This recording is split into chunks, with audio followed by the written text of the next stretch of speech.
Começa agora o programa Sábado de Sucesso. A apresentação Cleide Domingos. Ao vivo pela Rádio Vale do Rio Brígida FM. Instagram, Programa Cleide Domingos. E no YouTube pelo canal Programa Cleide Domingos. Bom dia, Cleidinha. Abençoado dia a todos os nossos ouvintes acompanhando aqui pela nossa Rádio Vale do Rio Brígida FM. Um abraço para meu amigo Queiroz e toda a equipe da 104,9. Mandar um abraço também todo especial aos nossos internautas acompanhando aqui pelo nosso canal do YouTube e com muita alegria recebendo um grande profissional. Ele que se destaca pelo atendimento, pelo diferente humanizado, ele que a nível regional eu acho que é uma das maiores referências aqui na área da advocacia. E o melhor de tudo, conversando, ele que, além de ser um convidado especial, querido por muitas pessoas, aqui em nossa querida terrinha Granito, ele também já morou conosco, olha só. Tem muitas histórias e, além de contar com a partilha de informações necessárias para todos nós, cidadãos, vamos conhecer também um pouco da história desse convidado, que muito me deixa feliz em com tantas coisas para resolver na sua agenda, ele achou um espaço, priorizou estar aqui conosco e isso é motivo de muita alegria. Doutor Nazário, gratidão por aceitar o convite, por estar aqui conosco e parabéns por ser essa referência no seu trabalho, na sua atenção, com cada cliente, com cada pessoa que te procura e por ser essa inspiração também. Para mim, para tantas outras pessoas, que através dos meios de comunicação, o canal do YouTube, também presta serviço, partilhando aí as informações necessárias para que a cada dia a gente esteja preparado para as mudanças de leis, Bem-vindo. Bom dia, Cleidinha. Bom dia, Benilton. Bom dia ao pessoal que nos ouve pela rádio, as pessoas que nos assistem aí pelo seu canal no YouTube. Para mim, aqui é motivo de alegria retornar aqui ao Granito, atender um convite seu, que eu jamais poderia deixar de atender, dada a pessoa que você é, o excelente trabalho que você desempenha e as informações que você tem levado para as pessoas. E eu sempre digo, se elas não conhecerem os seus direitos, como é que elas vão lutar por eles? E como a gente estava conversando aqui em off, eu amo o Granito. Eu tenho referências familiares muito fortes aqui. Eu tenho uma história pessoal de ter morado em Granito. E tenho também um amplo leque de serviços, um amplo leque de histórias para contar para vocês, de fatos que aconteceram aqui. E sou uma pessoa extremamente acessível, porque quando Deus nos fez e nos colocou para sermos humanos, Ele naturalmente tem o propósito de que nós dependamos necessariamente uns dos outros. Então, nessa dependência de convívio, a gente precisa cada vez mais alargar os vínculos, cada mais ser solidários aos problemas do outro e tentarmos nos ajudar, porque só assim é que a gente vai conseguir, vamos dizer assim, atingir o propósito de Deus para nós. Me coloco aqui à sua disposição, não tem frescura comigo. Sou uma pessoa, Benilton sabe, extremamente acessível, como disse, mas não tenho assim, gostaria de fazer essa pergunta, tenho receio, não. Fica absolutamente tranquila como você é com todos os outros convidados.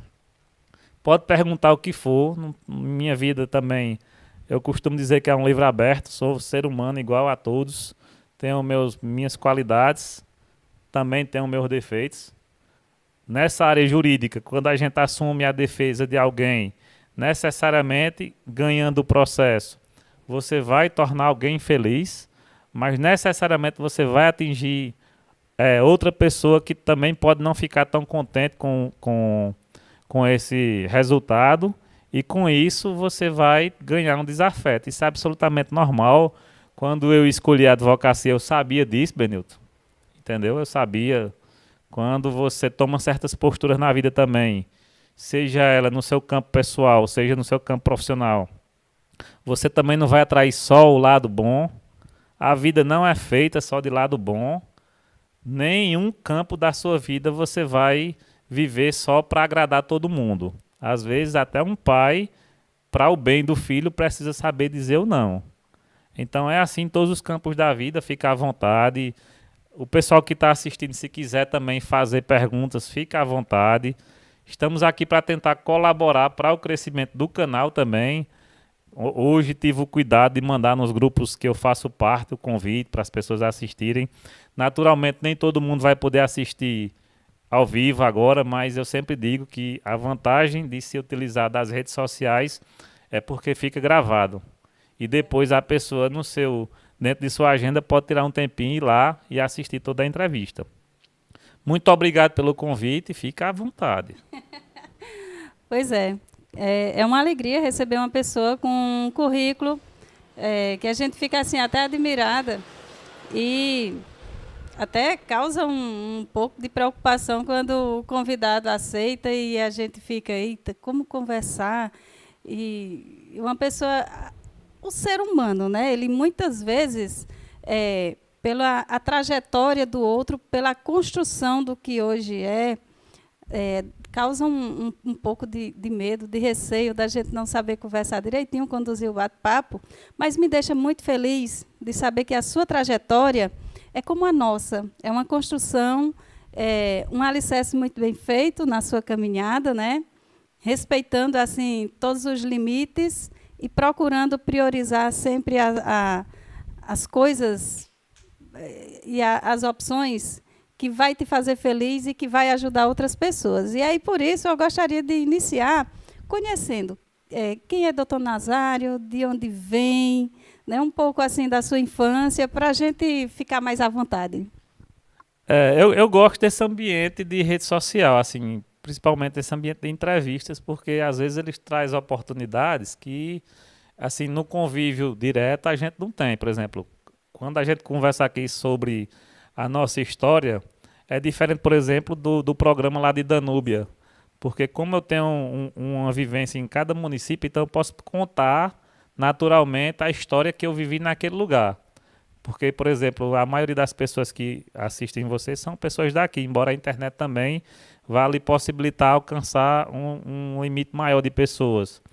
Mas o seu público-alvo começa parte do Granito. Então, assim, aqui eu posso contar, por exemplo, que Nazário é um nome que é de Nazário Marcelino, que é praticamente o fundador da rancharia, que foi eleito vereador pela rancharia lá atrás e que não pôde tomar posse por conta que veio a falecer de problemas de coração. Então eu herdei meu nome, Nazário, de meu avô, que é daqui, Nazário Marcelino. Quando eu utilizo o nome Marcelino, automaticamente vem na minha lembrança Ivan Marcelino, que foi vice-prefeito de Granito, que foi vereador e que era meu tio, uma das pessoas que é maior referência masculina em minha vida, uma pessoa que, assim, teve minha formatura, teve sempre presente em minha vida em todos os momentos e que eu olhava para ele com aquela admiração do ser humano, do homem que ele era. E, naturalmente, todos os meus tios, como o tio Rubens, que ainda mora na rancharia, automaticamente me vem a lembrança da infância, quando eu vim aqui estudar, passei aqui a 4ª série, construí amigos aqui, tia Rosilda e tio Manelzinho, que hoje já não está mais com a gente. Passando ali, hoje tem outro comércio, onde era o comércio dele, né? E eu me lembro da alegria que era, as feiras daqui do Granito, onde todo mundo se encontrava no comércio dele ali, no centro, naquela praça, na igreja, dos colegas como Elion, como Zé Filho, enfim, são tantas pessoas como os filhos de Chefim, né?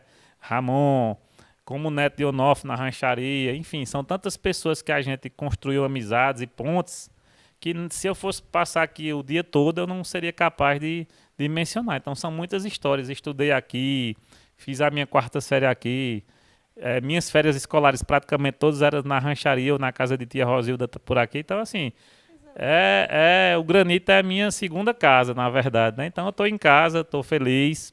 Fui advogado aqui do Sindicato dos Servidores Públicos, eu acredito que mais de ano, com Edilson, que era o presidente até então.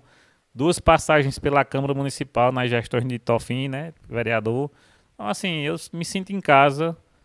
Aqui não tem inimigos, aqui tem amigos que eu construí.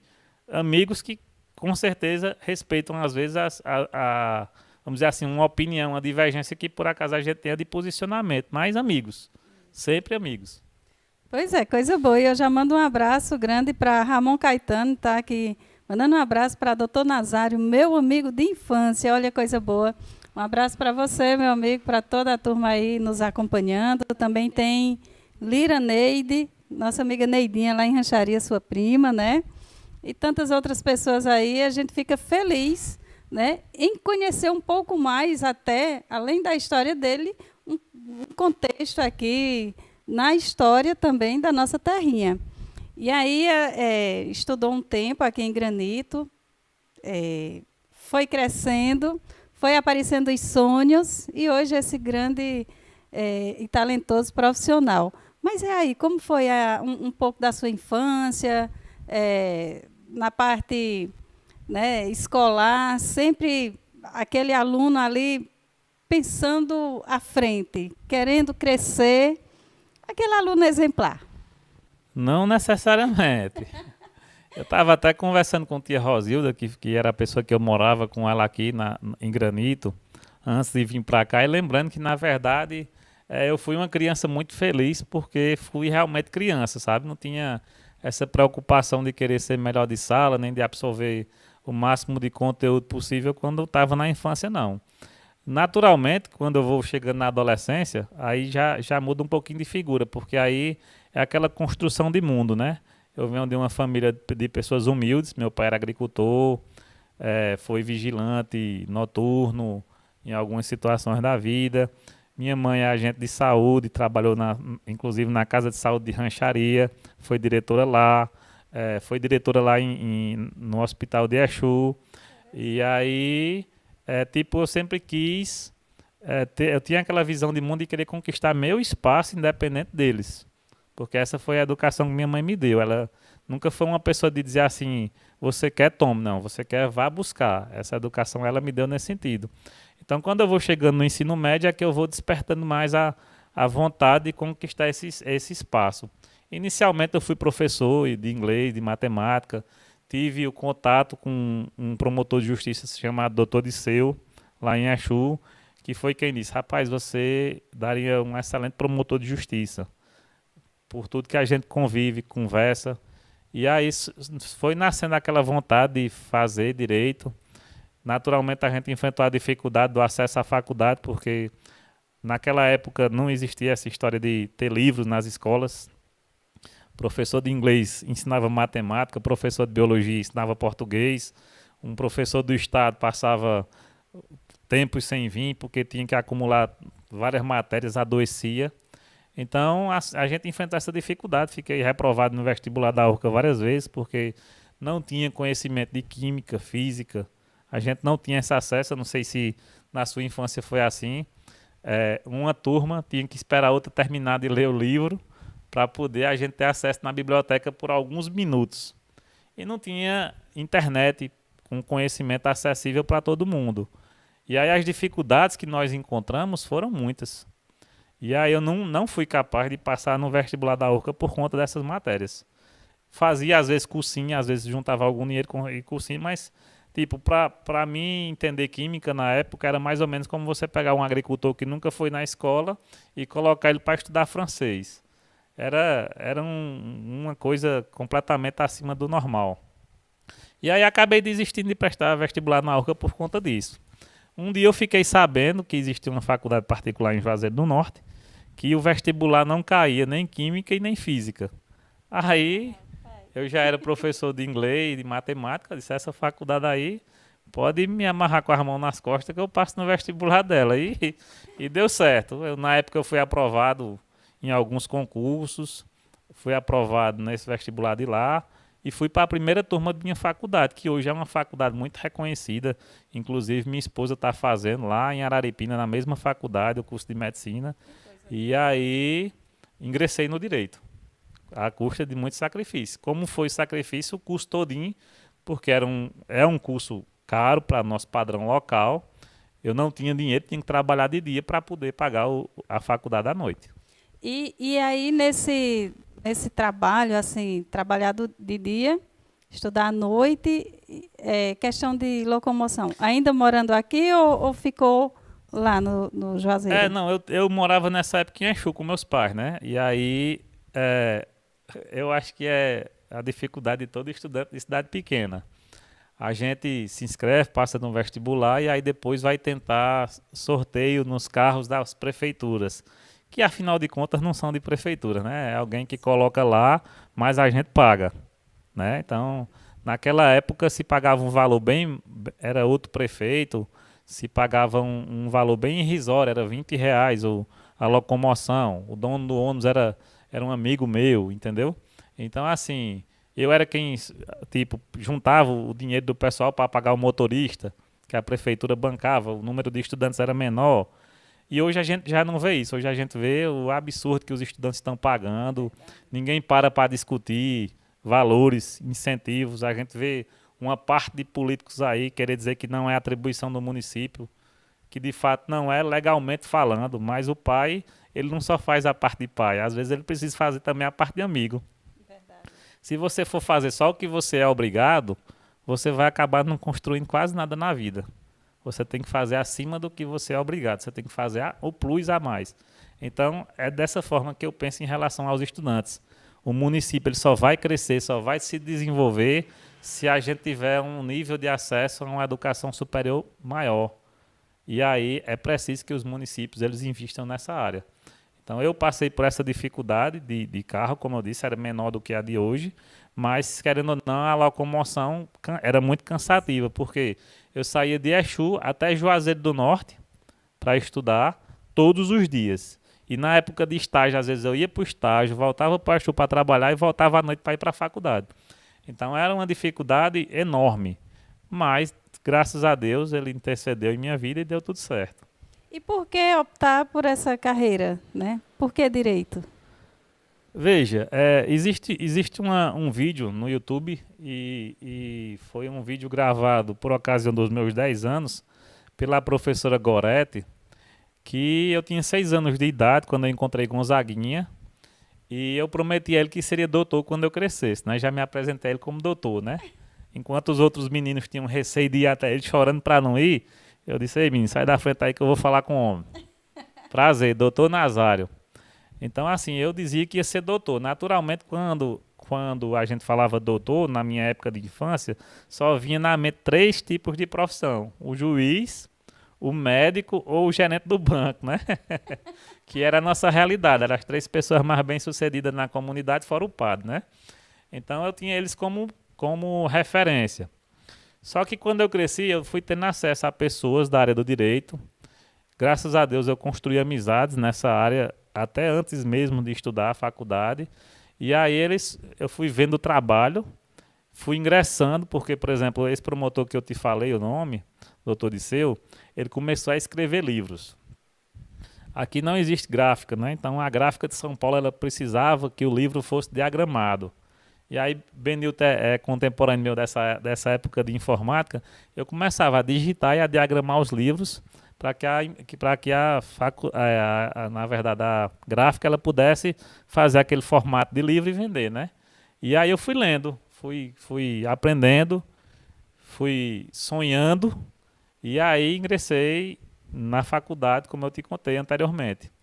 E aí deu certo, eu acredito que hoje na região, eu tenho um orgulho de dizer que tem um know-how e vamos dizer assim, um leque de oportunidades aí que poucos advogados têm justamente pela facilidade de construir amizades e construir pontes e também pela confiança que as pessoas elas sempre depositaram em mim.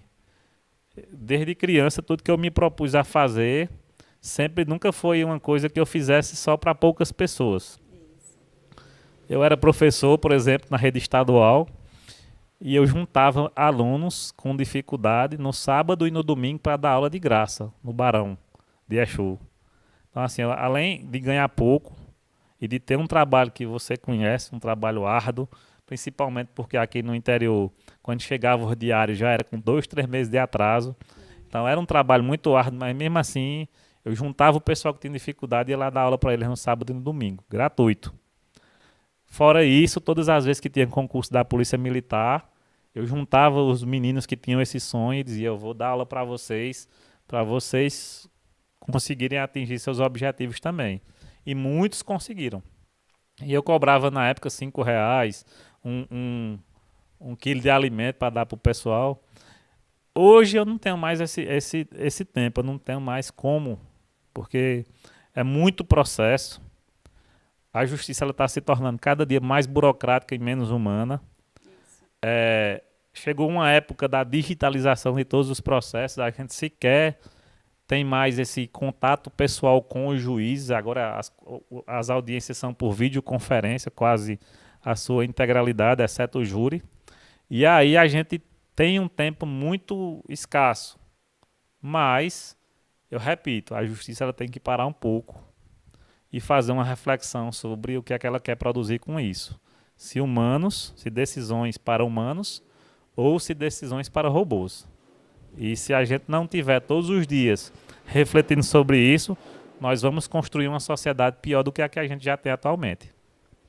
Pois é, o senhor falando aí, eu pensando assim, quando iniciou, eu imagino que foi aquele choque, né? Começar a trabalhar nessa área, defender aí os direitos, mas pelo que o senhor fala, era mais fácil a questão dos processos? No início, quando eu terminei, eu tive uma oportunidade muito boa de começar atuando numa prefeitura, que era a Prefeitura de Juazeiro do Norte, que eu já era servidor público lá, trabalhava com esses conselhos de assistência social, dos direitos da criança e do adolescente, então tinha muitas assim, situações que chegavam até mim, que eu ficava perplexo porque eu não via por parte de muita gente que queria ajudar e eu acabava me propondo a ajudar gratuitamente.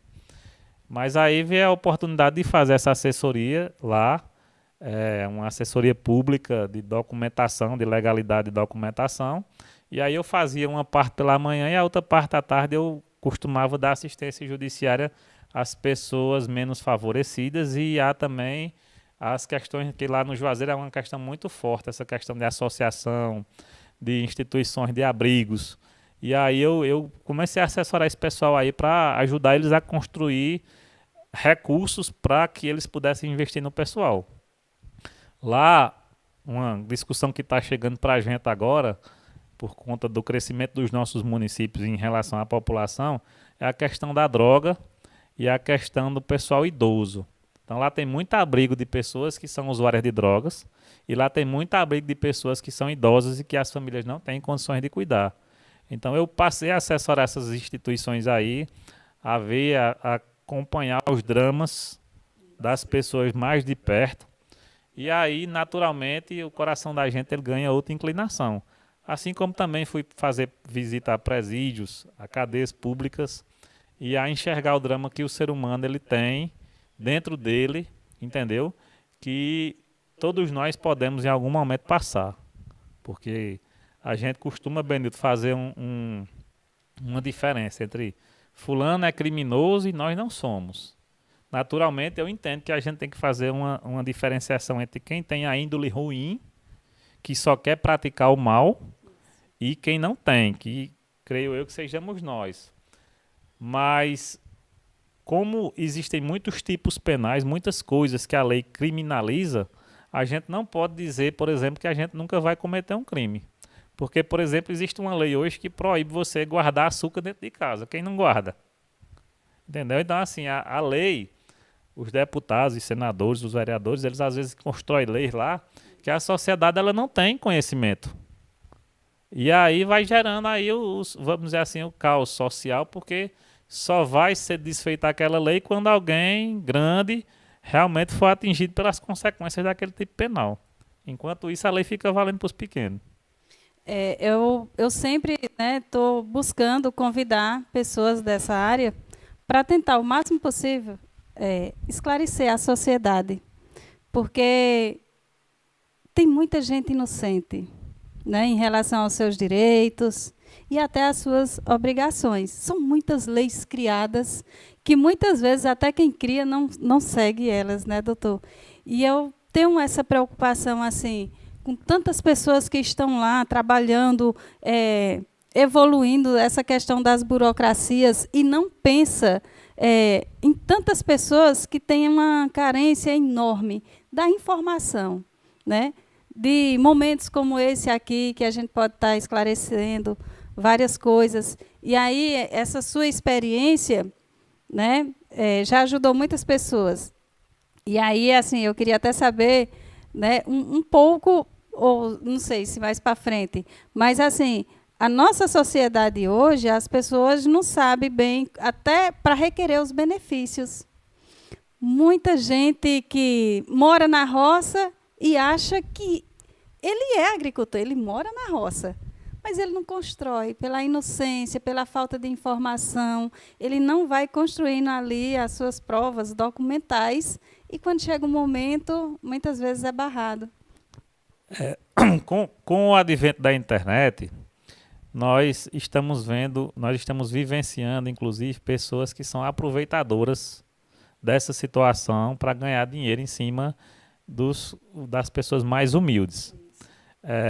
Uma pessoa que vive eminentemente de roça, que a gente conhece a realidade, porque, como eu disse, meu pai, meus tios, todos eles moram na zona rural até hoje, são pessoas do campo.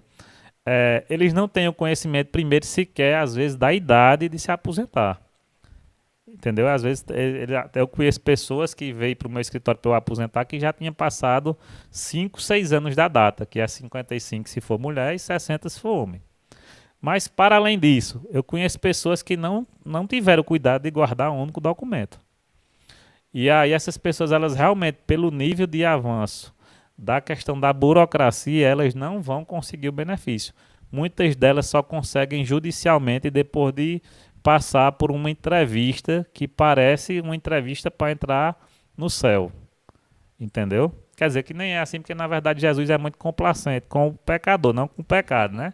Então, assim, tem juízes e advogados em especial do INSS que quer que o cara seja formado, vamos dizer, em agronomia para poder passar por uma entrevista daquela.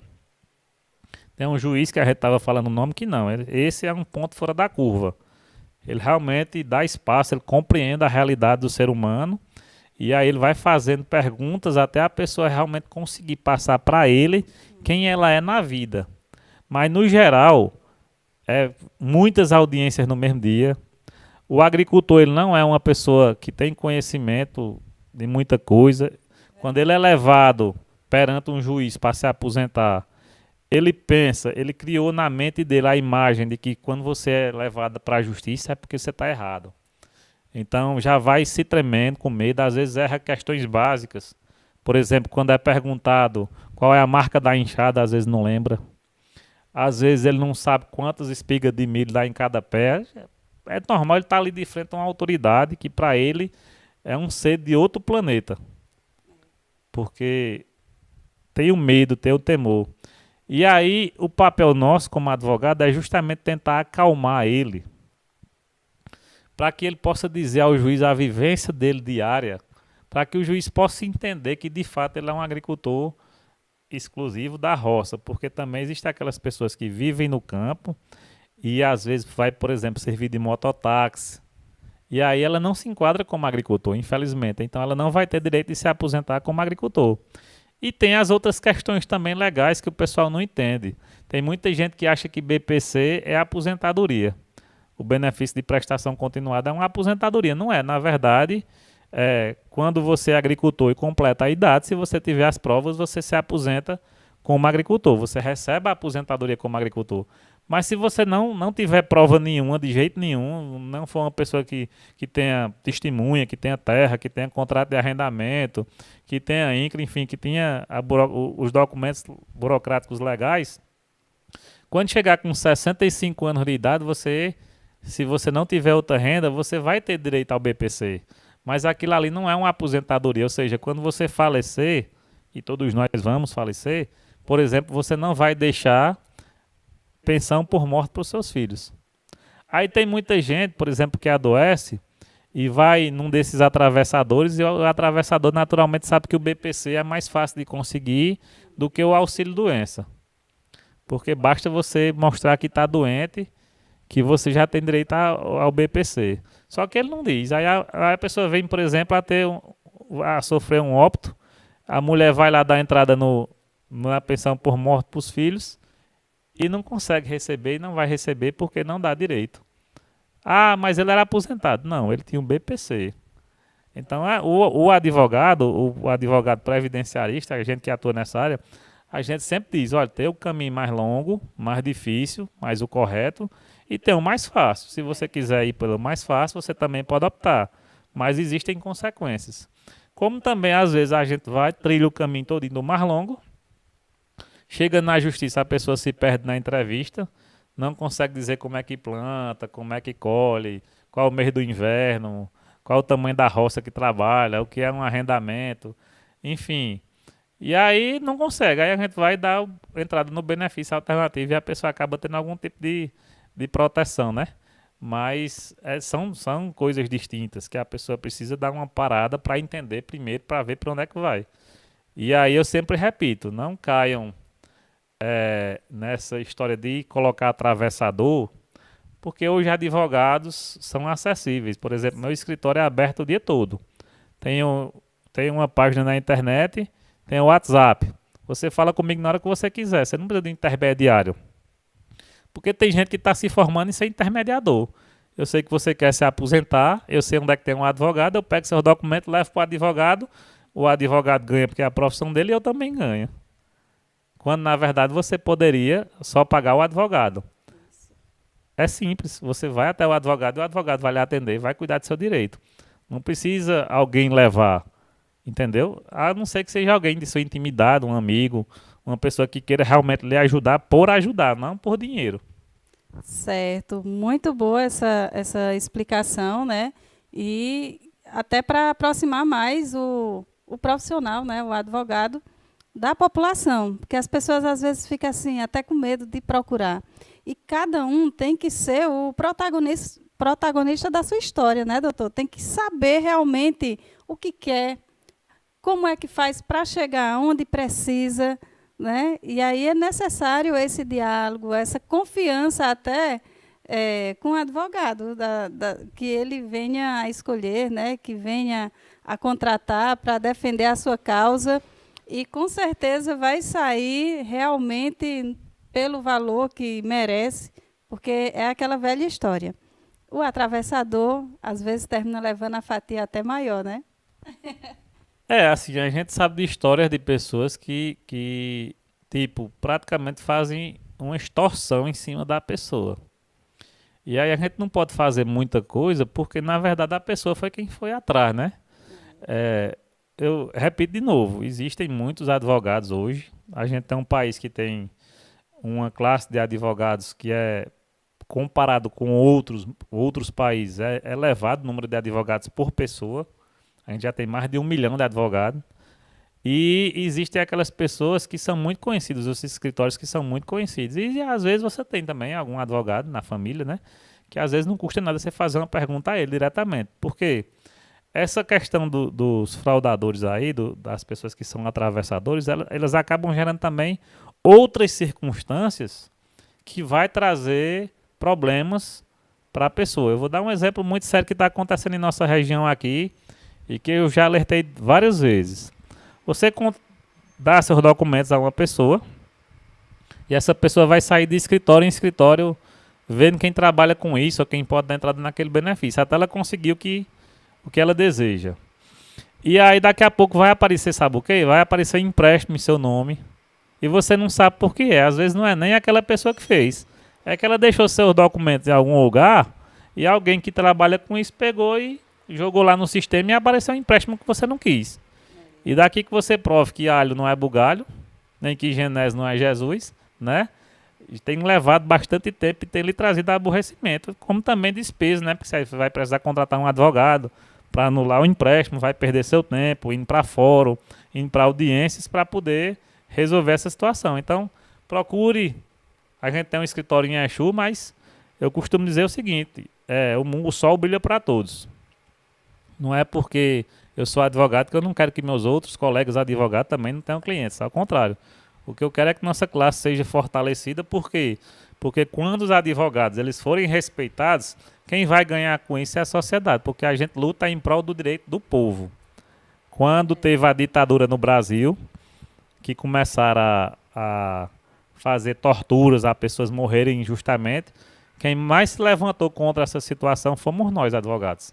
Outras instituições aderiram ao lado do poder e a gente não, sempre esteve do lado do povo. Pois é, doutor, eu fico vendo assim, né, a situação hoje de muitas pessoas que estão lá na rua, que estão lá no campo e acham que ser MEI, abrir uma empresa é uma coisa, é uma prestação de serviço, como realmente é, mas que enquanto está ali prestando serviço para uma prefeitura, para alguma instituição ali, ótimo. Ela está pagando ali a mensalidadezinha, né, aquela contribuição como deve. E aí depois perde essa oportunidade, essa prestação de serviço. Esquece de dar baixa e vai rendendo ali, né? Chega um momento que isso aí pode dar uma bronca danada, né? Na hora de requerer um benefício e estar em débito com a Previdência. Coisas que eu ouço, que eu vejo assim no dia a dia. É para você entender de forma básica. Antigamente, a Previdência ela era um cofre, igual aquele cofre do tio Patinhas, que você via o absurdo de dinheiro e não via tantos beneficiários para receber aquele dinheiro. Só que a sociedade está crescendo. E aí, a Previdência Social ela se ampara não só no dinheiro que tinha, mas no dinheiro que precisa ter. Então, como é que a Previdência ela organiza? Ela se organiza financeiramente. De uma forma muito simples. O empregador, ele paga uma parte. Vamos dizer assim, se eu sou empregado de Benilton, então Benilton vai contribuir com uma parte. E uma parte do que eu ganho vai ser descontada para eu colocar lá na Previdência. Então, a nossa parte serve para quando eu for me aposentar e para quando o agricultor que trabalha lá na roça, ele for se aposentar também. Só que o que é que acontece? Tem muita gente que nem é agricultor e vai lá e se aposenta. Quantas histórias a gente não já ouviu? Aqui na região, de que tinha um político que conseguia aposentar todo mundo, mesmo sem documento, antigamente. De que tinha alguém, um advogado, uma advogada, que tinha um parente dentro da Previdência que conseguia aposentar todo mundo. A gente sabe disso, e essas pessoas elas estão sendo pagas até hoje. Só que, assim, cresceu a sociedade e o dinheiro encurtou. Agora, a gente tem que ter critérios bem maiores para conceder uma aposentadoria. A gente tem que ver se a pessoa realmente é segurada do INSS ou se realmente ela é um agricultor, agricultora de subsistência. E aí, ontem eu estava lendo o jornal antes de vir para cá sobre a questão dos gastos da Previdência, a gente percebe, por exemplo, que com a elevação de pessoas com autismo, com TDAH e com outros tantos transtornos mentais, está crescendo também o gasto com a questão do BPC. Então, quando o gasto estoura, quando a despesa estoura, automaticamente o que é que o governo faz? Chama a sociedade para discutir sobre como é que vai fazer para conseguir amparar esse pessoal e conseguir pagar. Porque não é só dar o benefício, todo mês tem que ser pago. Então, hoje, a aposentadoria, mesmo a rural, ela já tem uma burocracia mais elevada. Hoje, esses benefícios assistenciais, como o BPC, eles tendem a passar hoje pelo um pente fino em breve, porque tem muita gente que recebe, que, por exemplo, é filho de comerciante, entendeu? E que realmente não pode, porque o critério é que a pessoa seja deficiente, mas que a renda familiar não ultrapassa 1/4 de salário mínimo por pessoa. E a gente sabe que tem gente que passa disso e é muito. Mas, quando a coisa era frouxa, fechava-se os olhos. E aí essa questão do MEI é uma questão que a gente precisa refletir bastante. Por quê? Porque quando eu sou agricultor, existe um critério diferenciado para mim. Por quê?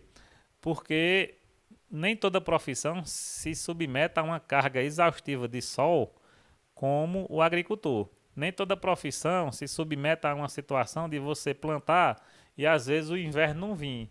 E você ter que se virar com aquilo, porque você tem que se virar.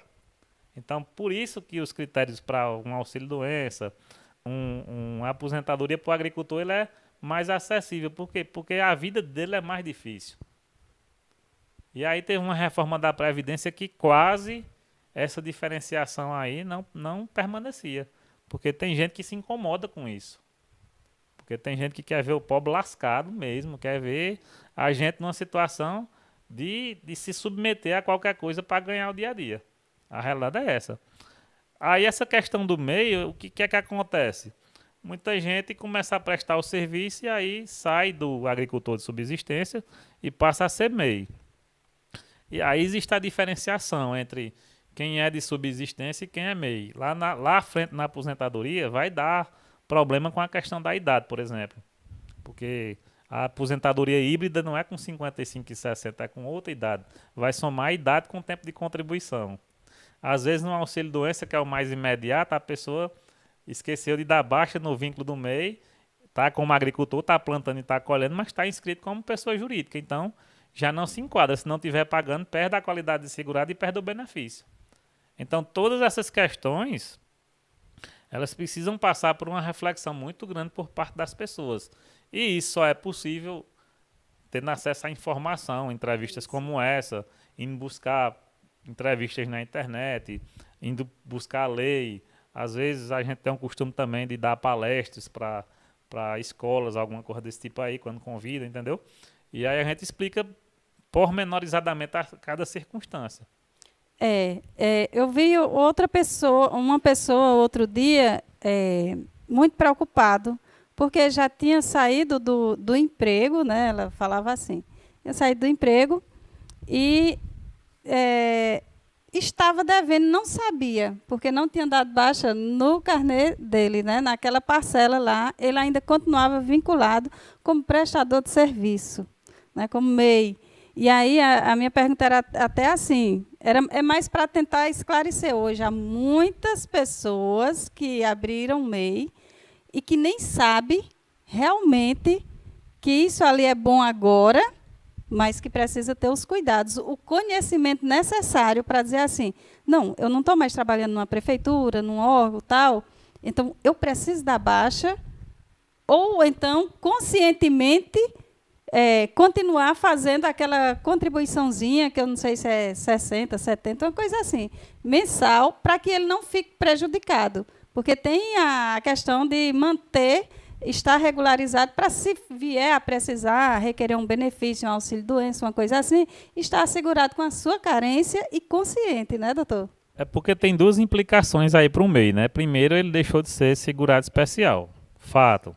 Então, ele não vai mais se enquadrar na questão de agricultor de subsistência, então ele não precisa fazer aquela autodeclaração de trabalhador rural, ele não precisa mais, vamos dizer assim, achar contrato de arrendamento, documento de terra, porque nada disso lhe é útil na hora de conseguir o benefício. O que ele tem que saber é se ele está contribuindo ou não, certo? E aí tem duas questões, como eu disse, né? Tem a questão de você precisar contribuir para o INSS, mas tem a outra questão também, que são as questões tributárias. Quando você abre uma empresa, você tem obrigações. E aí, quando você encerrar seu serviço, sua prestação de serviço, a primeira providência é procurar um contador para encerrar imediatamente aquele CNPJ, senão as dívidas tributárias elas vão aparecer. Porque a empresa, CNPJ abriu, você já está devendo. Pelo menos a contribuição do contador que deu entrada no CNPJ já é um fato, né? Então, tem imposto, entendeu? Tem contribuição previdenciária e outras circunstâncias que um contador vai fazer com que se encerre imediatamente após o encerramento da prestação de serviço. Se você deixar aberto e não pagar a previdência, provavelmente você não vai conseguir seu benefício. O fato é esse. Isso aí precisa ficar bastante claro na mente das pessoas. Se é MEI ou se tem CNPJ empresarial aberto em seu nome, saiba que você hoje é empresário, você não é mais agricultor. Exatamente. Agora vamos para outros esclarecimentos para outro público aí, os casados, Tem situações que as pessoas aí quer dar um jeitinho brasileiro de tirar algo do nome, quando já começa a planejar finalizar um casamento, e aí o divórcio é aquele quebra-cabeça. Tem muitos casais também que não casam, mas não deixam de conviver e acham que a coisa é mais fácil, assim, são muitas situações. Mas hoje, assim, o que é que a lei assegura, né, na hora de um divórcio, na hora de uma separação ali de pessoas que estão só numa união estável, não regularizada? Vamos lá. A questão familiar hoje é uma questão que, como eu estava explicando anteriormente, fora do programa, né? A justiça ela começou a exigir muita coisa de todo mundo. E aí os tribunais eles foram começando a ficar muito cheios com tantos processos.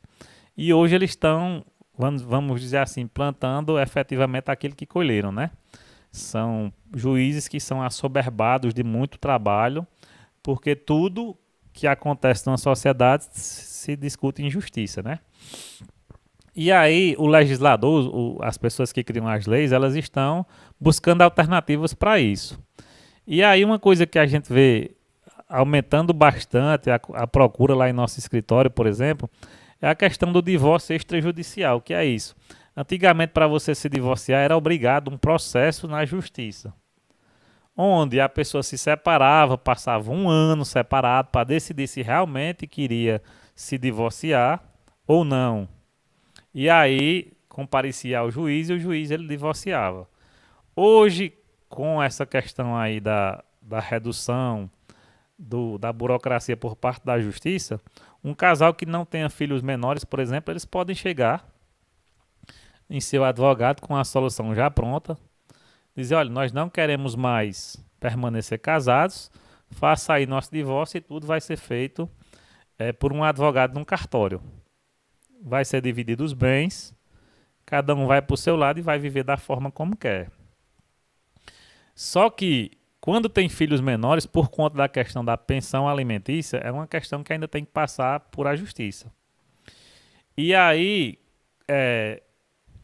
vamos dizer assim, precisa da intervenção do Ministério Público para o Ministério Público realmente observar se a pessoa que é menor de idade, seu filho, realmente está saindo amparado. Porque a gente tem uma cultura muito machista no sentido de dizer o seguinte, eu estou casado com você, eu ganho um valor muito alto, né? E aí nós temos uma vida razoavelmente boa. Mas a partir do momento que eu me separo, a forma que o homem encontra de punir a mulher pela separação é não querendo dar a pensão para os filhos, porque na cabeça dele, o dinheiro da pensão vai ser para sustentar os relacionamentos novos dessa mulher. Então o que é que acontece? Às vezes eu até gosto muito de assistir, Benito, os memes das redes sociais, né? Aí tem um que diz assim, a mulher recebeu a pensão de R$200, aí diz, eu agora vou para o salão gastar 200 com meu cabelo e com minha unha, que é uma pensão muito elevada, né? E aí não daria nem para isso, na verdade, né? Mas quem é punido com isso? São os filhos, né? Que têm uma vida razoavelmente confortável enquanto sua família está junta, e aí quando ocorre um divórcio, o filho é quem é punido nesse sentido. O que eu costumo dizer é que se for pelo menos para fazer lá no meu escritório, eu digo, olha, vocês têm que levar em conta que o filho não tem culpa do final do relacionamento e que é preciso maturidade para saber que o filho é um ser humano que tem despesas e que precisam ser providas de qualquer forma. E que não vai ser um primo, nem um tio, nem um avô que tem que pagar. A obrigação, quando se pode, é dos pais, né? E aí faz-se o acordo lá e vai para a justiça. Mas também é muito mais rápido do que o que costumava ser. Normalmente em 30 dias essa situação aí está resolvida. O que pesa hoje é mais a situação de quem não é casado. Porque quem não é casado, quem tem união estável, às vezes constrói um patrimônio e às vezes na hora de desfazer o vínculo de família, entendeu? Aí tem gente que quer realmente esconder, dizer que adquiriu antes. Mas aí vai muito da maturidade do casal, né? Quando as pessoas elas são maduras, elas querem sentar para resolver com gratidão pelo tempo que viveram juntas, porque na verdade eu acho que é isso que falta, né? Às vezes uma história ela termina por algum detalhe, mas as pessoas se esquecem dos longos anos que conviveram, né? De tudo de bom que passaram. Então, senta, vamos lá conversar, vamos ver se tem como a gente construir uma solução e se resolve ali mesmo e cada um vai viver sua vida de preferência desejando cada um boa sorte ao outro, né? O que nem sempre acontece. Pois é, então muitas vezes no seu escritório, além de ser advogado, o senhor às vezes está ali quase como um psicólogo para aquelas famílias. Quando chega ao final, é muita coisa assim envolvida, sentimentos negativos, tristeza, rancor, e muitas vezes estão preocupados com a parte patrimonial e muitas vezes não se preocupa nem com a questão sentimental em relação à criança, né? Porque a gente sabe que não existe um ex-pai e uma ex-mãe, e aí tem que gerenciar tudo isso de uma forma que seja melhor possível para o bem-estar daquele filho, né? E aí eu acredito que muitas vezes isso até seja um pouco desafiador para o senhor. Bom, na verdade, a vida do advogado em si ela é muito desafiadora, porque assim a gente lida com coisas que acabam trazendo para o coração da gente sentimentos muito negativos. Eu vou dar um exemplo aqui. Uma vez eu atuei num caso que duas pessoas elas tentaram mutuamente se matar, uma matar a outra, e eles eram parentes. Então você fica se perguntando muitas vezes como é que acontece isso, né, de pessoas virem da mesma barriga, serem gerados com tanto amor e no final a história delas se transformar numa coisa muito, muito, vamos dizer assim, difícil de se aceitar, né? Muito desafiadora para eles, inclusive. Mas é muito complicado, assim. Ontem eu estava com minha esposa, até mandar um abraço aqui pro pessoal da igreja presbiteriana, lá de Exu, que tem um encontro de casais muito bom, que é o Entre Nós Sertão. Eles estavam completando 2 anos. E a gente percebe que quando o casal ele quer permanecer juntos, porque existe o amor, e eles estão dispostos assim, a se render à vontade de Deus, qualquer circunstância ela pode ser reconstruída. Pelo menos essa foi a lição que ficou ontem do encontro. Mas quando isso não é possível, por alguma razão, eu acho que a melhor forma é ambos procurarem a melhor saída de forma consensual. Por quê? Porque se pode gerar um trauma psicológico para a criança, que depois lá na frente pode resultar em várias situações difíceis. Ela pode se tornar futuramente um criminoso? Pode. Mas ela pode se tornar futuramente uma pessoa suicida. E aí, será que esses pais eles não têm consciência de que isso aí vem daquele comportamento que eles estão tendo? Nós precisamos assim estar diariamente refletindo sobre isso. Porque a sociedade está crescendo e está acontecendo muita coisa que a gente acha que não tem explicação, quando no fundo existe.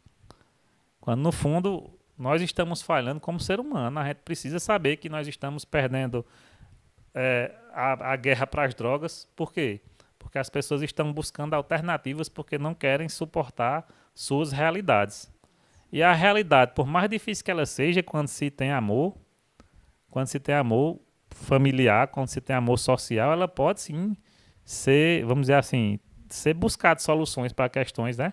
Para questões emocionais, para questões até espirituais, vamos dizer assim. Agora, quando a pessoa se vê num problema e se vê sozinha, se torna mais difícil. Eu imagino assim o quanto é difícil, às vezes, a vida do advogado. Eu até coloquei uma frase aqui quando eu fui partilhar, né, compartilhar, divulgar o programa hoje. Aí tinha uma frase de Rui Barbosa que diz assim: a força do direito deve superar o direito da força.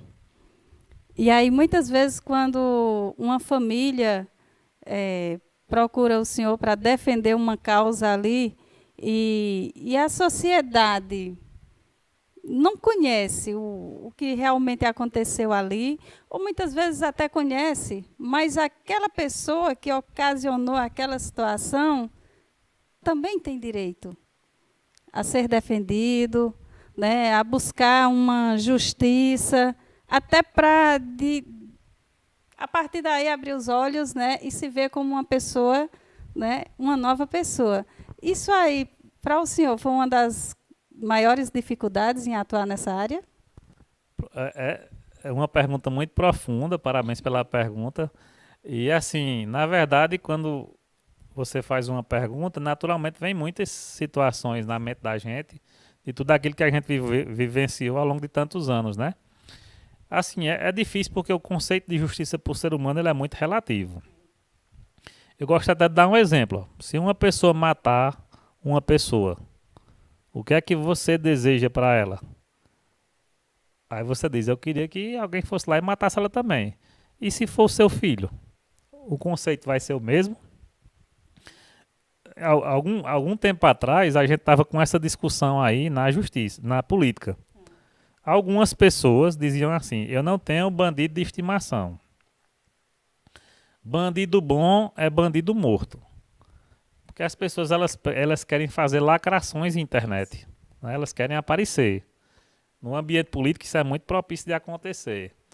Mas aí, veja só, é preciso fazer uma discussão, levantar uma discussão de que tipo de bandido a gente realmente está falando.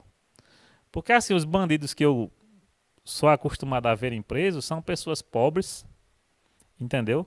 Muitas vezes que não têm formação absolutamente nenhuma, que não têm trabalho nenhum e que muitas vezes são explorados por bandidos realmente ricos, que querem vender drogas, que têm mansões, que às vezes estão dentro da própria política, que às vezes estão dentro de outros órgãos que nem deveriam estar.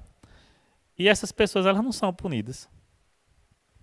Então a gente precisa refletir que tipo de justiça a gente realmente quer.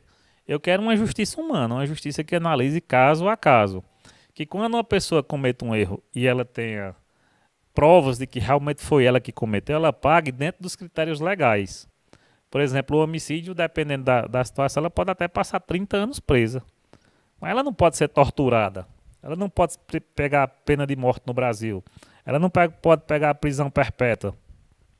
Então, para isso existe a figura do advogado, que é o quê? É para saber, naquelas hipóteses, que realmente não tem jeito da gente livrar a pessoa porque ela realmente é muito culpada, é para saber se ela vai cumprir a pena de acordo com o que a lei diz. É igual o médico. O que é que se quer de um médico? O que é que se espera de um médico? Que o médico ele consiga que seu paciente seja curado. Mas no caso de câncer terminal, ele conseguiria? Não, ele não vai conseguir, mas ele vai, como profissional humano que é, tentar amparar e assistir aquela pessoa para que para que seu fim seja da melhor maneira possível. Então, do mesmo jeito é o advogado. É claro que a gente pega muitas situações de clientes que a gente sabe que realmente não tem jeito. Nós temos essa convicção. Tem situações que realmente não tem condições de você conseguir uma sentença que diga que ele não tem culpa. Não tem, não vai ter. Então a gente vai tentar diminuir os prejuízos. Às vezes pega uma pena mais leve, às vezes incentiva essa pessoa a estudar e a trabalhar dentro do presídio para que ele cumpra em menos tempo. E o que é que o bom advogado, na verdade, ele deseja? Conseguir resolver a situação judicial da pessoa, mas com conversas pessoais, tentar incutir no coração daquela pessoa de que o crime, para ela, não compensa. Nem para ela e nem para a sociedade. E muitas vezes a gente consegue. Eu tenho casos de clientes que nunca mais foram numa delegacia depois de irem a primeira vez. Eu tenho pessoas que, por exemplo, se converteram para o evangelho, no caso de pessoas evangélicas ou de pessoas que vieram para a igreja católica, ser praticantes e que mudaram de vida depois de cumprir suas penas. E se essas pessoas elas tivessem sido condenadas à morte, elas teriam tido uma nova chance? Não. Agora, efetivamente, a gente precisa também discutir qual é o futuro que a gente quer para o Brasil em relação a alguns crimes brutais que estão acontecendo. E aí precisa levantar essa discussão a nível nacional. O que é que se faz com o estuprador reincidente? O que é que se faz com o assassino reincidente? É claro que a gente precisa levantar certas discussões. Como hoje no Brasil está se discutindo a questão do aborto. Precisamos falar sobre o tema, precisamos superar certos desafios. Mas cada pessoa tem que entender que a minha opinião é diferente da sua. E que a minha opinião não me torna melhor do que você. Porque a minha opinião também pode estar errada. E mais tarde eu posso mudar de opinião. Pelo menos se eu for uma pessoa desprovida de orgulho, né? É verdade.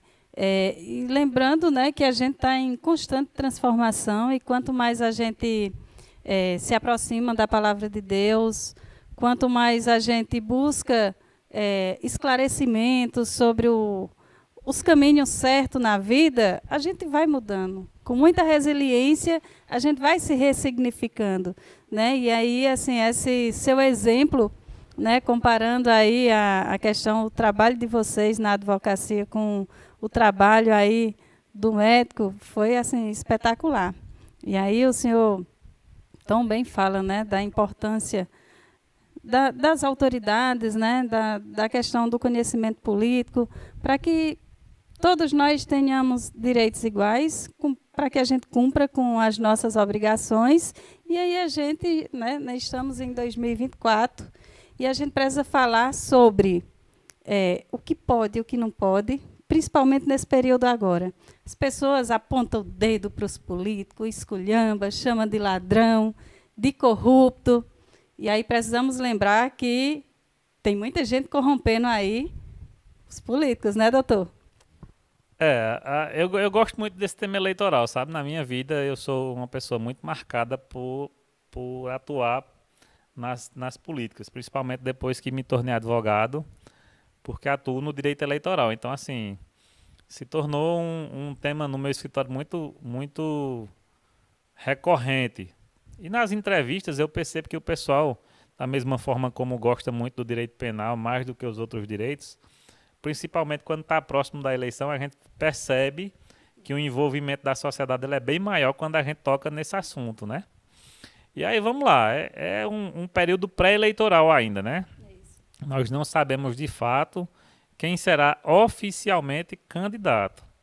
Porque para ser candidato precisa passar primeiro pelo crivo do partido, ou seja, tem que ter a convenção tem que aprovar que ele é candidato pelo partido, depois vai ter que ir para a Justiça Eleitoral para registrar, tem que saber se a pessoa vai conseguir registrar, porque tem critérios, não é só chegar e dizer sou candidato.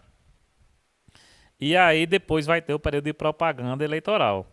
Nesse momento o que a gente tem é uma pré-campanha, o que é? São pessoas que desejam ser candidatos aos cargos de vereador e prefeito, que estão circulando seus nomes nas comunidades. Naturalmente, quando se fala de política, como existem interesses pessoais, interesses financeiros, enfim, interesses familiares por trás, automaticamente a gente sabe que a tendência da sociedade é acalorar os ânimos e as pessoas elas cometerem, às vezes, até crimes. E aí depois vão responder por suas falas, né? Assim, se eu disser que o prefeito de determinada cidade não presta, como gestor, que a gestão é ruim, que ele não faz nada, que ele só faz obra em tempo de campanha, que ele só emprega a família dele, tudo bem, é uma crítica política, é uma coisa que é perfeitamente possível. Agora, se eu chamar o prefeito ou qualquer outro pré-candidato de ladrão e eu não tiver a prova de que realmente ele seja, aí isso aí pode dar pode dar vários tipos de procedimentos, inclusive na seara do dano moral. Porque se você está ofendendo, a pessoa está se sentindo ofendida, ela pode ir lá e cobrar uma indenização por danos morais seu. E pode também, dependendo do que você diga especificamente, acarretar um dano criminal, injúria, calúnia, difamação. E dependendo do contexto, pode até trazer problemas para a campanha do candidato que você está defendendo. Então, assim, é preciso que as pessoas elas reflitam que elas têm muitos direitos, mas também que elas têm muitos deveres. E se tem um dever que eu acho que deve ser prezado na vida da pessoa, é a questão do dever de respeitar o outro. Porque por trás daquela pessoa existe uma família, por trás daquela pessoa tem a dignidade humana dela, que não pode ser ofendida. Então a gente precisa aprender a nos respeitar. E eu sempre digo, por onde eu passo, que se você deseja ser político, se você deseja colocar seu nome numa disputa pública, você nunca tem que olhar por defeito do outro. Você tem que buscar olhar quais são as virtudes dele e provar para a população que você é melhor merecedor do que a pessoa que está no poder. Como? Fazendo projetos, discutindo ideias, discutindo problemas sociais da sua cidade, que é com isso que você vai ganhar o respeito e a simpatia das pessoas. Nunca vi no meu ciclo de amizades ninguém dizer que vai votar em ninguém por conta da esculhambação que deu no outro. Nunca vi. A realidade é essa. Agora, naturalmente, é preciso vamos dizer, um pacto aí de convivência, porque a partir do momento que eu lhe agredi, você também não vai gostar. E aí você pode revidar de outra maneira. Às vezes procura na via judicial, tranquilo, que é o correto, às vezes não. E aí isso aí pode ir gerando uma bola de neve, os problemas aumentando, e quem perde com isso, na verdade, é a sociedade. Olha, na última eleição presidencial, eu dizia isso muito para meus amigos. As pessoas discutiam muito sobre os nomes, Lula ou Bolsonaro. E as pautas que a gente precisava discutir no país foram ficando escanteadas. E aí a gente não discute mais hoje sobre como é que melhora a saúde, a gente não discute hoje mais sobre como é que melhora a educação, a gente não discute mais como é que melhora o combate à corrupção, o que a gente discute é se Lula é ladrão ou se Bolsonaro também é. A realidade é essa. Se parou o diálogo, aí se torna um diálogo contraprodutivo. A sociedade dela não cresce, porque os grandes problemas da comunidade deixam de ser discutidos. E aí quando qualquer coisa que lhe afeta ou que me afeta vier, como aumento de impostos, falta de segurança pública, alguma coisa do tipo, é fácil. É só dizer que Lula é ladrão, que o outro vai dizer que quem é Bolsonaro e acabar a discussão. E necessariamente para a gente evoluir como sociedade, se a gente quiser se tornar um país desenvolvido, a gente precisa enfrentar os nossos problemas. Não tá, vamos dizer assim, atacando as personalidades dos políticos.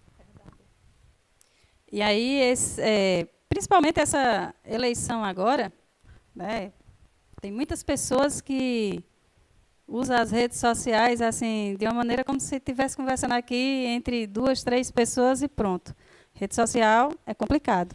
A pessoa pode se complicar e pode ainda complicar o seu candidato, né, doutor? Muita gente tem um pensamento que é assim, por exemplo, eu posso pegar meu Instagram e fazer uma postagem lá com um político A ou político B lá, chamando ele de ladrão. E às vezes eu não quero nem pegar o meu para não mostrar que sou eu que estou fazendo, eu vou criar um perfil falso, ou comprar um chip falso e cadastrar um WhatsApp falso e começar a colocar nos grupos uma propaganda negativa de alguém, achando que aquilo ali não dá em nada.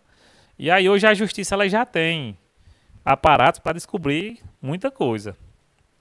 E aí é como eu estou dizendo, né? Na seara pessoal, a pessoa que está fazendo isso, ela pode pegar uma pena elevada, dependendo do número de vezes que ela faça isso.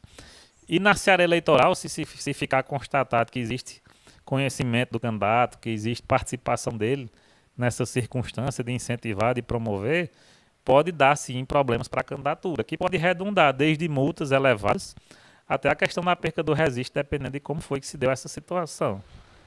Eu acho que hoje está muito nítido para as pessoas que a justiça eleitoral ela não é muito complacente com a questão de fake news. O que é fake news? É um fato, vamos dizer assim, errado que eu crio sobre determinada pessoa com a finalidade de fazer com que a opinião pública se volte contra ela. Então, na eleição passada, por exemplo, aconteceu um fato de criarem que o candidato estava roubando energia de um local. A pessoa que publicou levou uma indenização por danos morais. Entendeu? E poderia, se ela tivesse vinculação partidária com alguém, redundar em algum processo também para esse alguém que estava sendo beneficiado com isso. Então, precisa muito a gente ter o controle daquilo que a gente fala nas redes sociais. Precisa a gente entender que existem consequências para isso e que a justiça, ela está, sim, cada dia mais melhorando sua estrutura para poder responder a certas situações. Agora, sim, uma coisa que precisa também ficar bastante clara é que muitas vezes as pessoas elas têm uma postura de aceitar como normal isso por conta da impunidade. Porque vê alguém fazendo e aquela pessoa nunca é punida. Mas é porque provavelmente alguém nunca denunciou ela. E como eu disse, está crescendo o número de advogados no país, naturalmente as pessoas elas estão procurando mais os seus direitos. Então, por exemplo, eu acredito que se pessoas insistirem com esse tipo de comportamento em 2024, o número de processos em relação a isso vai ser muito maior do que em 2020. Por quê? Porque quando eu entrar com ação contra você e ganhar 10 mil porque você me chamou de ladrão, aí quando o Benilton quiser chamar você, ele vai pensar 2 vezes, porque ele vai pensar nos 10 mil dele, né? No bolso dele. E isso para dar apenas o exemplo da multa, né? Pois é. Vamos ficar ligados, minha gente. Olhe, rede social. Às vezes uma conversa ali num grupo, um grupo de amigos, e um pega, joga ali num grupão né, determinado áudio e complica a vida e muito. Então, o respeito à consciência acima de tudo, né? Tem até outra circunstância também. As pessoas elas também estão esquecendo muito que uma conversa privada entre nós dois não é uma coisa que deva ser publicada, por exemplo, sem a minha permissão. Se você publicar uma coisa que nós conversamos, porque tem muita gente que faz isso, olha. O ambiente político é um ambiente muito, vamos dizer, muito... Eu não gosto... Tem uma coisa que eu admiro na política que me faz participar dela. Porque socialmente falando, eu não encontro outra atividade em que se possa mais ajudar as pessoas do que na política.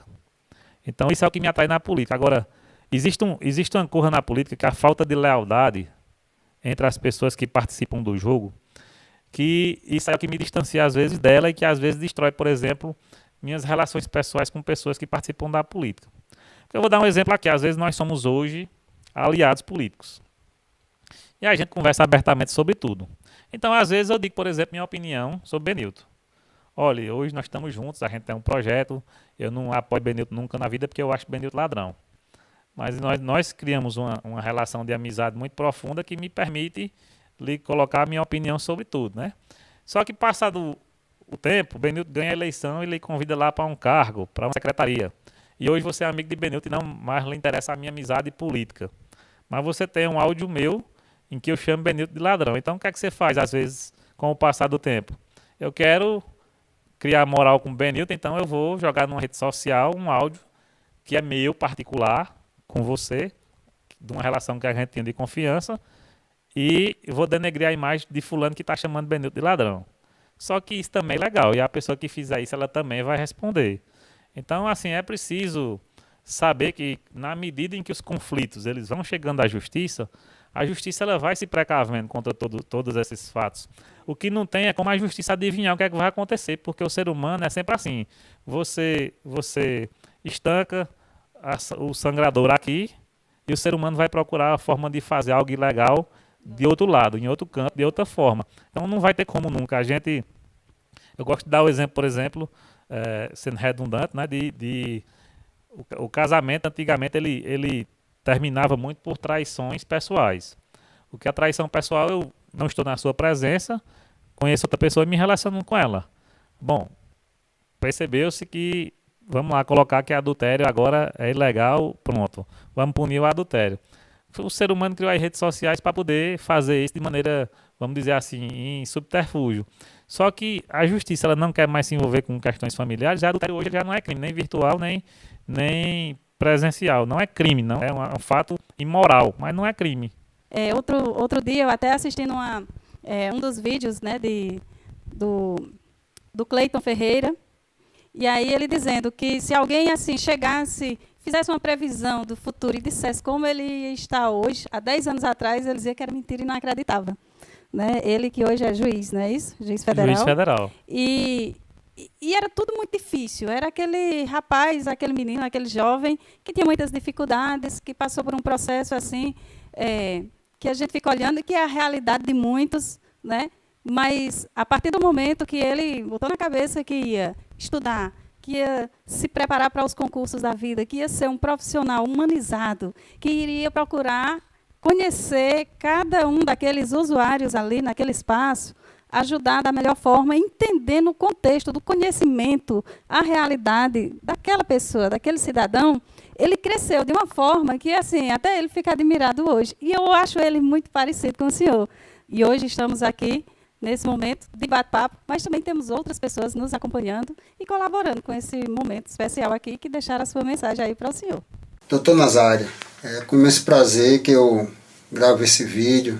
Uma pessoa que eu conheço há cerca de 15 anos, portanto há mais de uma década, desde quando eu fui trabalhar na cidade de Exu, no pelotão de lá. E posteriormente nossa amizade ela se aprofundou mais ainda na época de faculdade, né? Ele ingressou na faculdade no Ceará e 1 ano e meio após eu também ingressei, né, na faculdade de Direito. E o que eu tenho a dizer sobre ele é que é uma pessoa muito dedicada e persistente, isso eu não tenho dúvida. Boa parte da minha vida profissional na cidade de Exu estive ao lado dele, e mesmo depois de terminar a faculdade, ele tirou a carteira do OAB e sempre dedicado às causas públicas, né?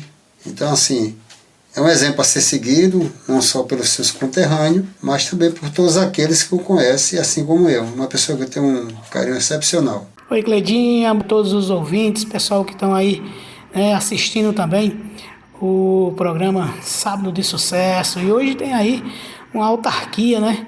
O grande Dr. Nazário. Dr. Nazário, Cleidinha, a gente teve o prazer de conhecer aí no início da nossa jornada como conselheiro tutelar em 2003. Na época ele presidia o Conselho de Direito também, lá em Exu. Sempre foi uma pessoa muito voltada para as leis, muito inteligente, muito acessível, inclusive. Me ajudou muitas vezes nas minhas correrias do Conselho Tutelar, tanto eu quanto o Luizão, né?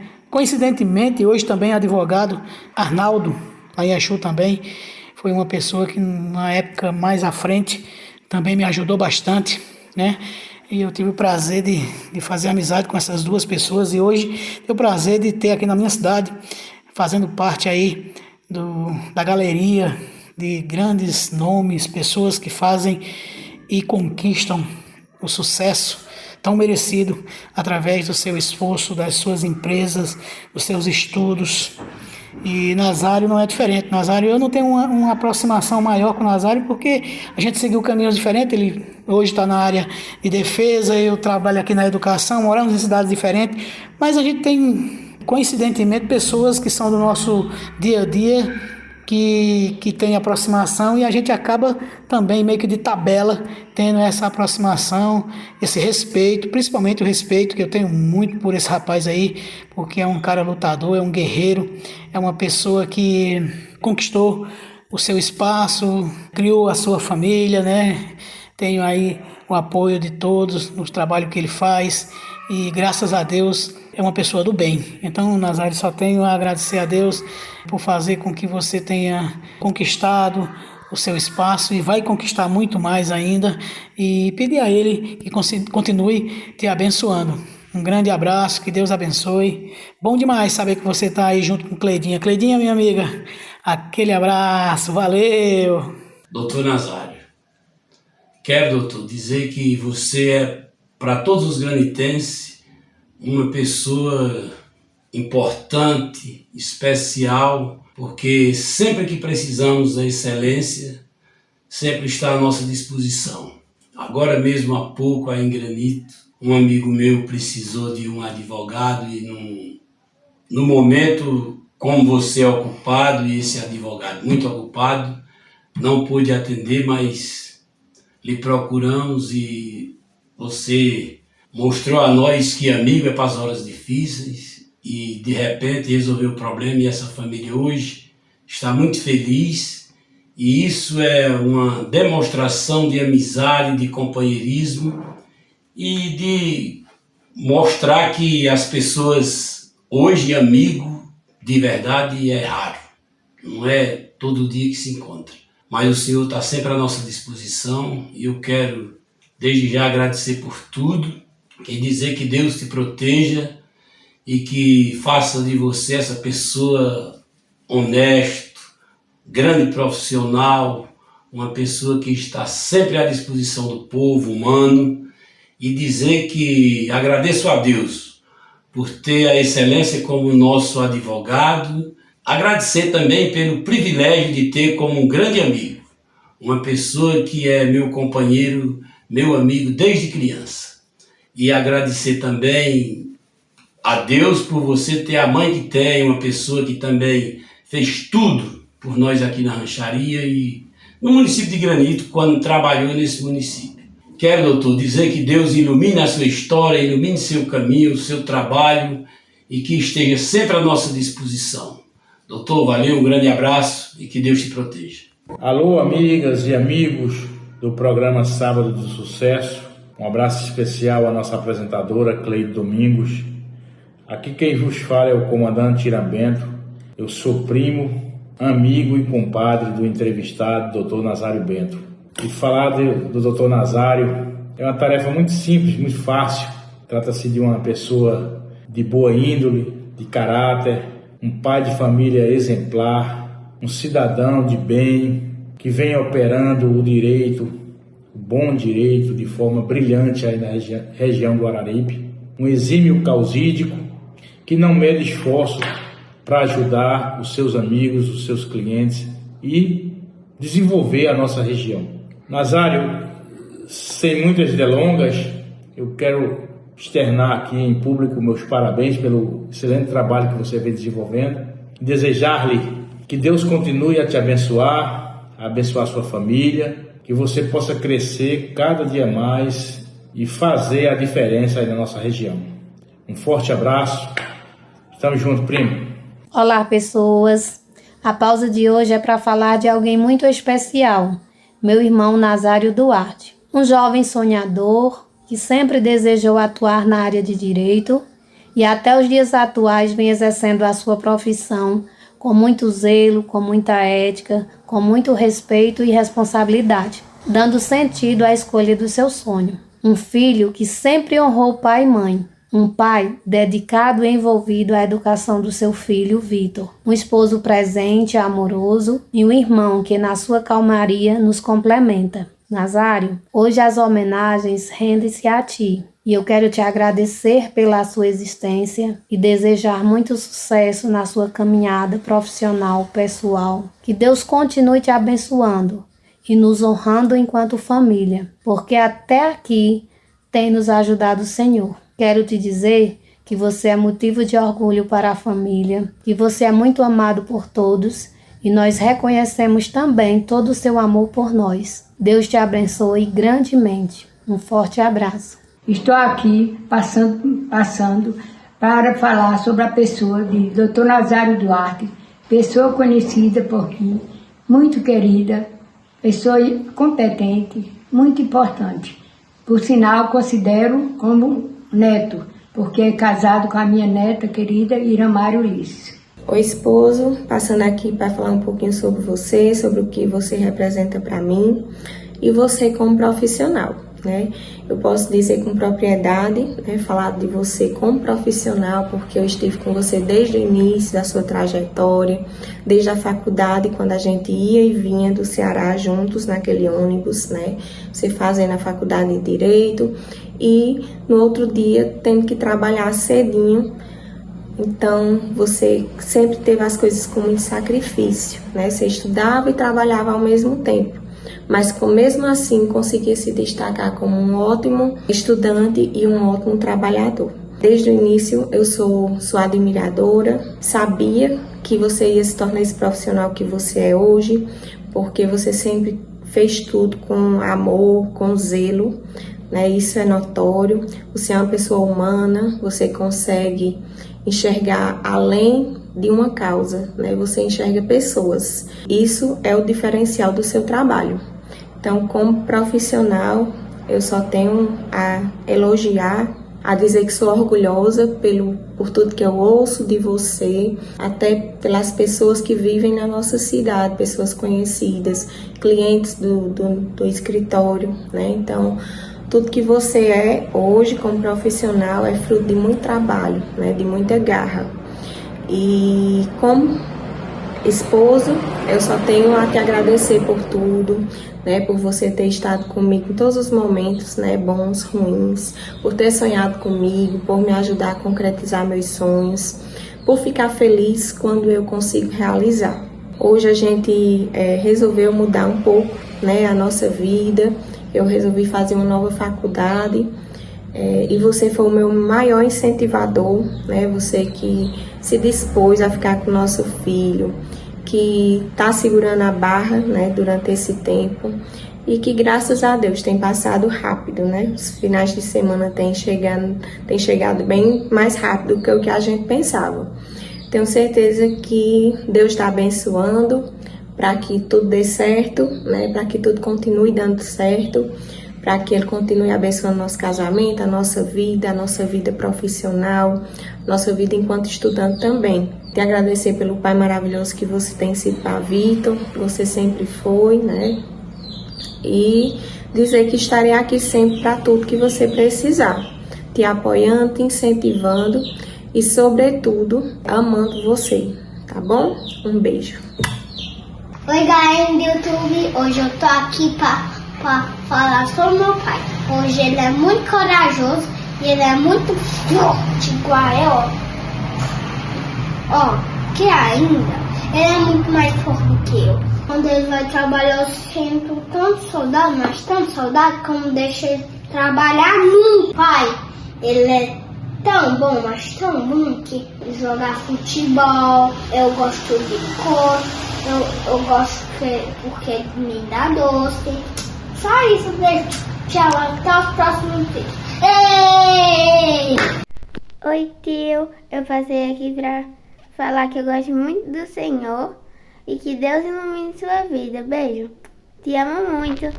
Graças a Deus existem esses espaços como o seu, que é um espaço onde a gente pode contar um pouco da nossa trajetória, mostrar nossas referências e levar conhecimento jurídico para as pessoas, que é o que mais importa, na verdade, porque, como dito no começo, se não souber, não exerce o direito, né? Muito obrigado por tudo. É muito bom estar aqui. Vou assistir depois para ver se eu me saí bem. Se eu não tiver me saído, me perdoe aí por alguma falha. Que coisa boa. Fico feliz demais em saber que a gente, de certa forma, colabora, né, no trabalho, na vida um do outro. E eu agradeço demais que o senhor continue cada vez mais brilhando, né, na vida de tantas pessoas que precisam desse apoio, desse trabalho necessário. E, principalmente, que continue assim, com esse exemplo de vida e de família, inspirando não só o seu filho, que é assim forte como o Senhor, né, como ele falou, mas assim a todos nós e aos nossos filhos, aos nossos pais. Gratidão demais por aceitar o convite, por estar aqui conosco, por, na sua agenda tão apertada, passar todo esse tempo conosco, viu? Esse é um vídeo de utilidade vital. Como serão os seus 10 últimos anos de vida?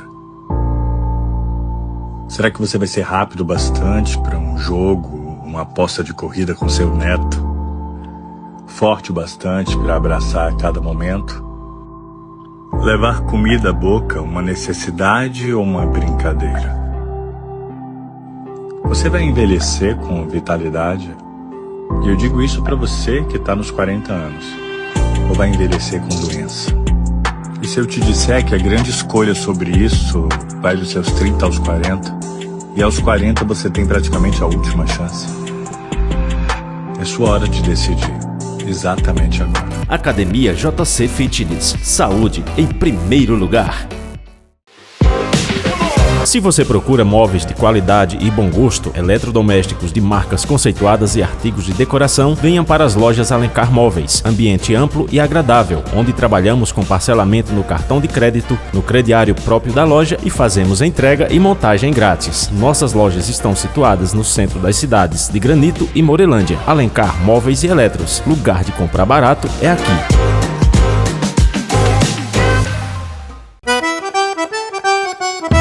Está a fim de passar bons momentos e se divertir para recarregar as energias depois de um longo dia de trabalho? No Quintal Nossa Casa, Bar e Petiscaria, você encontra um ambiente tranquilo e confortável, além de um ótimo atendimento, aquela cerveja gelada e petiscos que vão te deixar com água na boca. Temos um cardápio especial com carne de sol, tripa e peixe. Na sexta-feira, abrimos das 17 às 23 horas. Sábado e domingo, das 9 da manhã à meia-noite. Temos bebidas em geral. Estamos localizados no sítio Lagoa Nova, próximo ao campo. Nosso Instagram, quintal.nossa.casa. WhatsApp 88 999 44 4800. Quintal Nossa Casa, Bar e Petiscaria. Aqui você se sente em casa. Organização Antônio e Patrícia.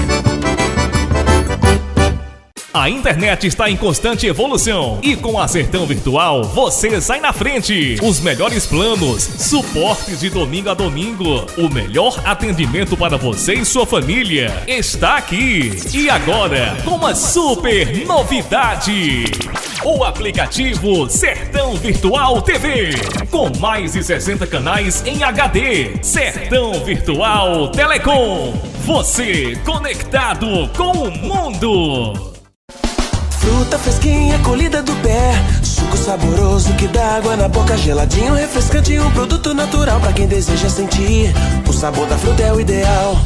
Caruaru Polpas, pode ser natural, pode ser com leite. Caruaru Polpas. Em Granito você encontra Caruaru Polpas com laninha. WhatsApp 87 991 29 38 99. Temos também o melhor açaí da região. Caruaru Polpas.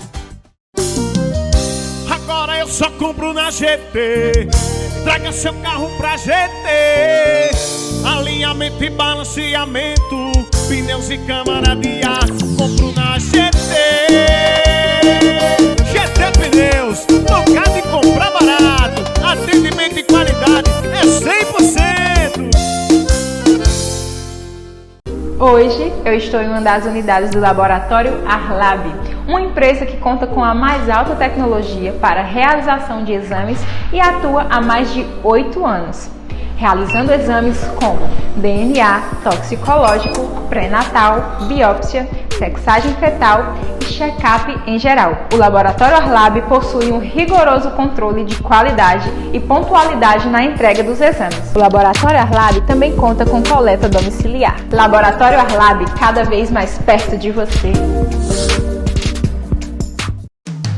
No Hortifruti Central da Banana, você encontra frutas fresquinhas toda quarta e sábado. E durante a semana temos promoções. Trabalhamos também com águas cristalinas e araripe. Fazemos deliveries nas compras acima de R$10 dentro da cidade. Venha pra cá, Central da Banana. Aqui você encontra qualidade e preço baixo. Estamos localizados na Avenida José Saraiva Xavier, no centro de Granito, Pernambuco.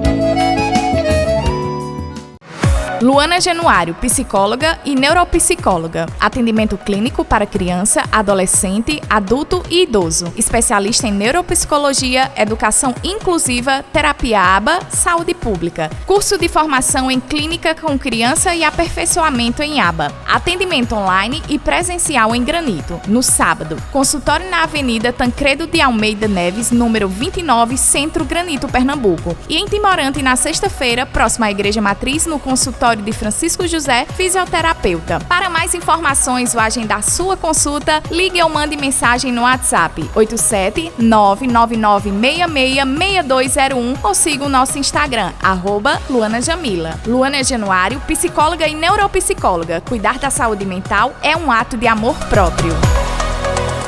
Alô Granito e região, aqui locutor Hamilton Souza passando para dar um recado todo especial para você. Olha só, você que é produtor de evento, que tem empresa, que precisa divulgar seus produtos, seus serviços, pois é, o FDS Studio faz tudo para você. Manda seu texto para cá que a gente distribui ele com muito carinho, com muita dedicação e lhe entrega o mais rápido possível. FDS Studio, produzindo qualidade. Atenção Timorante! O consultório Dr. Francisco Cordeiro conta com os profissionais Dr. Felipe Araújo, atendimento em clínica médica, Dr. Luiz Félix, ultrassonografia, Dra. Jarmanda Pereira, estética avançada, exames laboratoriais com Dr. Ramon Caetano. E não para por aí. No consultório Dr. Francisco Cordeiro você também vai encontrar fisioterapia com Dr. Francisco, psicologia com a Dra. Luana Jamile, Júlia Tatiana e Dra. Mariana Lacerda, nutrição Dra. Mariana Cristina e Dr. Eugênio Pereira. Exames preventivos ginecológicos com a enfermeira Ana Maria e depilação a laser com a doutora Maria Clara. O consultório Dr. Francisco Cordeiro se encontra na Rua da Independência, número 108, em Timorante, Exu, Pernambuco, ao lado da Igreja Católica. WhatsApp 879-8115-6657. Consultório Dr. Francisco Cordeiro. Sua saúde em primeiro lugar. Queijeira Miranda, higiene e qualidade, sabor incomparável. WhatsApp 87 99676 7572. Organização Cícero e Família. Sinara Cordeiro, psicóloga e neuropsicóloga, atua na clínica há 6 anos, no Laboratório Kennedy e Laboratório Arlab, especialista em transtorno do espectro autista, com método em ABA, terapia cognitivo-comportamental, clínica e desenvolvimento infanto-juvenil, parentalidade consciente, formação e capacitação TDAH, transtornos ansiosos e autoestima. Sinara Cordeiro, psicóloga e neuropsicóloga, atende aos sábados o dia inteiro no Laboratório Kennedy, em Timorante, e nas quartas e sextas, à noite, no Laboratório Arlab, em Granito. Marque a sua consulta, 879-9253-7394. Como anda a sua saúde física e mental? Você sabia que cuidar da sua saúde mental é sinônimo de inteligência emocional? Pensando no seu bem-estar integral, é que a psicoterapeuta Cíntia Aguiar traz para Granito e região técnicas de alto impacto que lhe ajudarão a compreender e tratar doenças psicossomáticas, problemas emocionais e psicológicos, como ansiedade, depressão, traumas, fobias e transtornos. Através da psicoterapia, você pode amadurecer emocionalmente, conquistar o seu autoconhecimento e ressignificar o seu sofrimento psíquico. A terapia pode lhe possibilitar uma melhor qualidade de vida através do autoconhecimento, da autoaceitação e resolução de conflitos. Cíntia Aguiar atende em Granito e Ouricuri. Para maiores informações e agendamento, entre em contato pelo WhatsApp 87996552140. Você conhece a Funerária VIP? Estamos prontos para ajudar nos momentos mais difíceis com qualidade e respeito. Você pode contar com uma equipe humanizada e atendimento 24 horas. Para maiores informações, entre em contato com a nossa equipe. Região de Ouricuri, 87999935804. Região Exu, 87999935799. O escritório da Funerária VIP em Granito está localizado na Rua da Matriz, número 9. Posto Arizona Granito. A rede Arizona Petróleo chegou em Granito, localizado no antigo Posto Bom Conselho, na rodovia Prefeito Givaldo Sampaio. Dispomos de um ótimo atendimento, o melhor combustível da região e muito mais. No Posto Arizona Granito, você encontra o melhor preço em gasolina aditivada e diesel. E nas quintas-feiras, temos aquele bolinho com café para nossos clientes. Temos também um espaço para o seu momento de lazer, com bebidas em geral, sorvetes, salgadinhos e muito mais. Onde em breve será inaugurado o Texa Conveniência, com muitas novidades. Posto Arizona Granito. Atenção! A Zaine chegou em Granito com os cursos técnico em enfermagem, radiologia e segurança do trabalho, profissionalizantes em auxiliar de saúde bucal, atendente de farmácia e frentista, cursos de capacitação em administração de medicamentos, vacinas e curativos. Aproveite a mega promoção da Zaine, desconto de 60% na primeira mensalidade, matrículas por apenas R$50. Promoção por tempo limitado. Você sonha, a Zaine realiza. Ligue e faça a sua matrícula. Contatos: Suelene Vieira, 87 999 48 05 64. Rayane Borges, 87 981 37 25 46. Decole na Zaine e seja um profissional de sucesso. AgroShop Dois Irmãos S.A. Loja virtual com produtos à pronta entrega. Aqui você encontra botas adulto e infantil, bonés, camisas masculinas e femininas. Atendimento no conforto da sua casa. Sempre com novidades para melhor atender nossos clientes. AgroShop virtual Dois Irmãos S.A. A loja que veste você da cabeça aos pés.